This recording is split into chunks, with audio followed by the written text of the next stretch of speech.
This is Jason Andrew Neill. Jason is our second son. The first one's there. As you can tell, he's got some rather large, smelly shoes to fill. I'm happy to tell you his shoes are equally large and smelly. Jason's first words were different than most children. Jason's first word was not mama, it was not dada, it was ball. And we kind of felt like we were going to have an athlete. This was confirmed later when he was about 4 years old and at one of his brother's soccer games. Some kid came up to him. And they had one of these little footballs, you know, with the back of an arrow on it. And he came up and said, "Hey kid, why don't you throw my ball?" So Jason reared back and threw the ball. And we watched it sail and sail and sail into the woods. The kid, very impressed, said, "My ball!" And he ran off so I didn't have to pay for one. The next thing we knew about Jason being an athlete was when he was 5, we put him on a soccer team. Now, at 5, soccer is sort of a thing where most of the kids wander around. But with Jason, they sat the ball down and showed him the goal, and he went kick, kick, kick, and then go. So they said, "Okay, let's try this where everyone can participate." So they sat it down, and he went kick, kick, kick, and he made another goal. They did this again. It repeated about 10 times like that in the space of 7 minutes. And so the other parents started to get angry, especially one woman who looked at Jason and said, "That big kid is a ringer. There's no way he's 5. It was one of the few times I ever thought that I was going to have to physically restrain my mother from harming another kid. As Jason went on, he was honestly always the best kid on the team.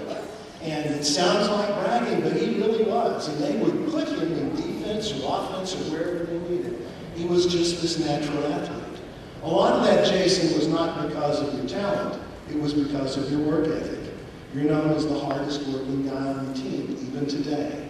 Now, although Jason was really good at sports, there were some things he was not as good at. One of them was hygiene, as his brother would testify to me.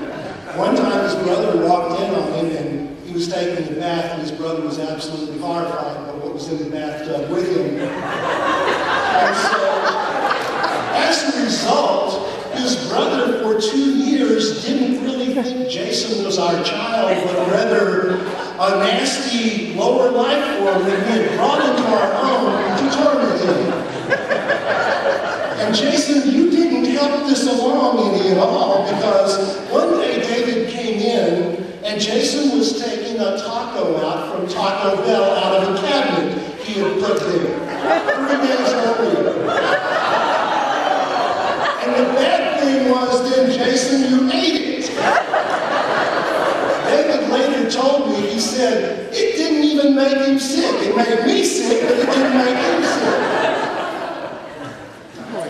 Jason has excelled, though, in sports.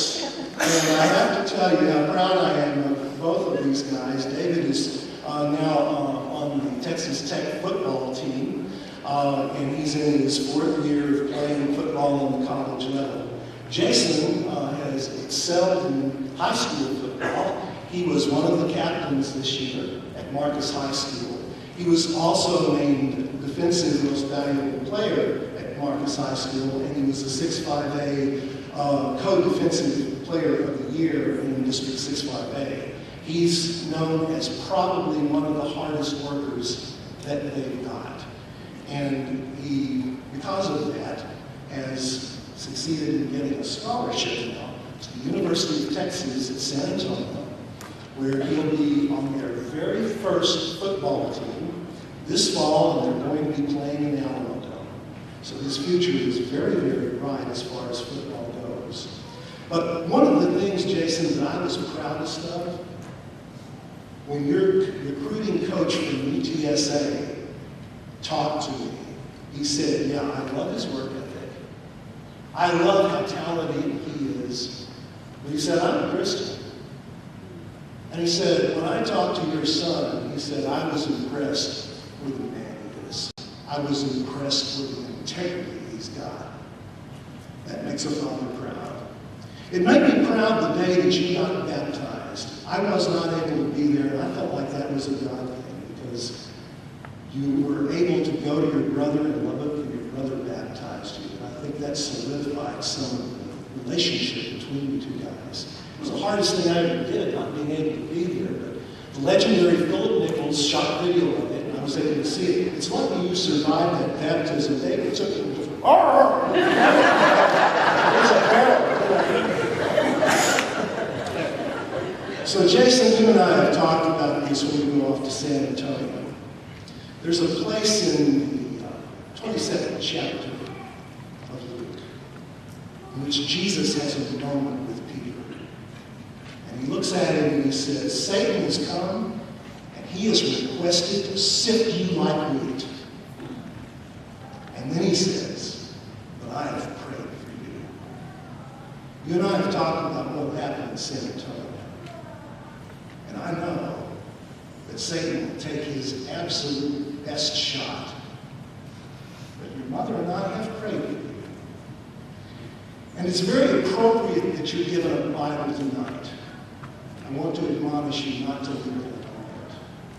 And knowing the man that you are, I know that you'll choose good Christian friends to pray for you and for you to pray for. And the great thing about that, Jason, is when you do that, you don't quench the Holy Spirit within you. You magnify him. You amplify him. So that when Satan comes calling, the Holy Spirit through you will say, move on. You can't have this one. That's what I want for you. 4 years ago, Jason, I stood here with your brother. The very last thing I left him with was one single word. And now, Jason, I give that word to you. The word is an old Bible word that I love. It's Emmanuel. Roughly translated, it means God with us. But it means more than that, Jason. It means we know God is with us. It means, Jason, that we crave for God to be with us. So as you go and you lead your football team, somebody sticks a microphone in your face. Before you answer the question, tell them who you want to. Do the Tim Tebow thing. Let them know who you are. And then as you go and you lead your team, Jason, Emmanuel. When you lead your church, Jason, Emmanuel. When you lead your family. When you teach your kid in godly ways that I know you will. Emmanuel, Jason. May God be with you through all the days of your life. We love you, son, and we're proud.